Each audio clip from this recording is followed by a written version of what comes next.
nearly every sort of engagement distance.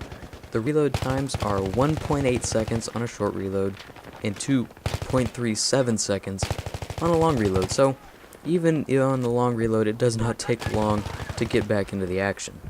The muzzle velocity is 650 meters per second, so even long distance engagements, and actually this is increased by a factor of about 20% with a heavy barrel, so you can bet on your long distance targets being a lot easier to hit because you won't have to lead them as much.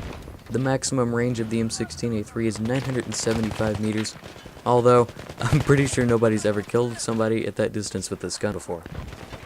The recoil pattern is 0.26 up, 0.1 left, and 0.4 right.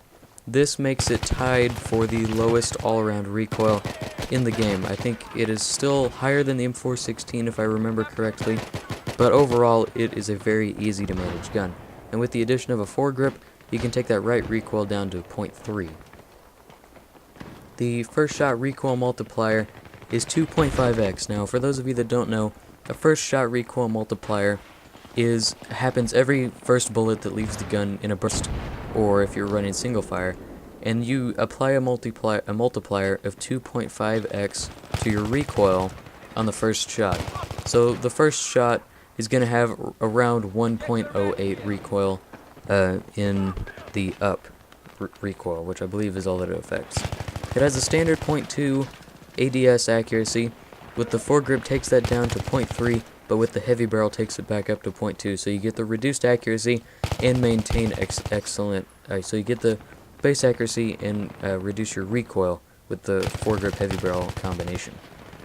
So all around, this is probably my best gun in the game. It's not my favorite, just because of how good it is. My favorite is the M4A1, which does have the restrictions of being a carbine class, so in longer range distances it's going to suffer from a 4 damage point penalty. But nonetheless, it is just a fantastic gun, and I perform the best with it out of all of the guns simply because of that.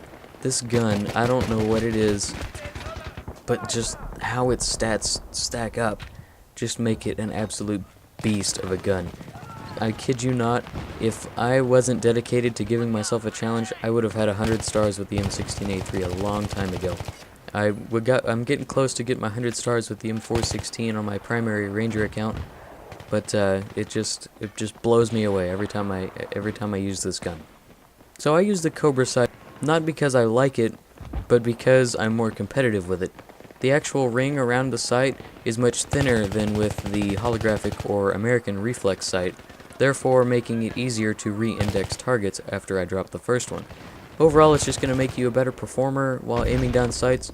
You don't even have to like the reticle, and luckily with the M16A3 the front sight post is still intact, so you do get a better sense of where your aiming reticle is at. I do like that it gives you a horizontal reticle. It just kind of helps keep you on track of whether or not you're aiming too high on a guy. So, I'm running the foregrip and the heavy barrel as I mentioned before. The foregrip takes your recoil down and the heavy barrel increases your muzzle velocity as well as increasing your accuracy, so bringing it back down to 0.2. Now, all in all, I think that this is just about as good as it could get. For no char, you may consider running a suppressor or a laser sight, but I was just running my best setup with this gun to give it a solid goodbye. So, I wound up performing just excellent with this gun. Everybody does. The reload speed just gets you right back into the action nearly instantaneously. I'm a little confused about that guy floating, but it just is a blast to use. If you haven't used it yet because it is so commonly used and because you've heard it so good, you at least want to give it a try in BF3 before we don't get it any longer in Battlefield 4. Yes, we're saying goodbye to the fully automatic M16 in Battlefield 4, at least for the vanilla. That's not to say that they don't bring it back in a DLC. We just know for sure that it's not going to be in the vanilla. Other alternatives to this gun are going to be the M4 carbine and the M416 assault rifle. Now, as far as tactics for this gun, go for it. Like, there's not really any restriction holding this gun back from performing excellently. Like, let's say I was using the AK-74, I would tell you to avoid maps like No Char. I would tell you to avoid close quarter engagements, but in close quarters you have 800 rounds per minute, which is slower than the AEK and FAMAS, but it definitely makes it a contender in those ranges as long as you are very accurate. At longer ranges, you're going to have the .2 spread. Of course, longer range, you're going to want to have an ACOG or something.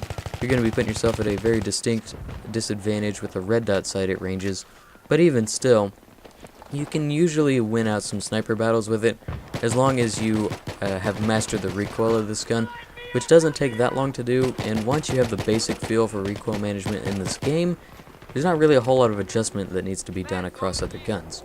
I'm using the M9 handgun because, keep in mind, the only other caliber besides the 9mm that we're going to have for pistols in Battlefield 4 is going to be the 44 Magnum and the 412 Rex.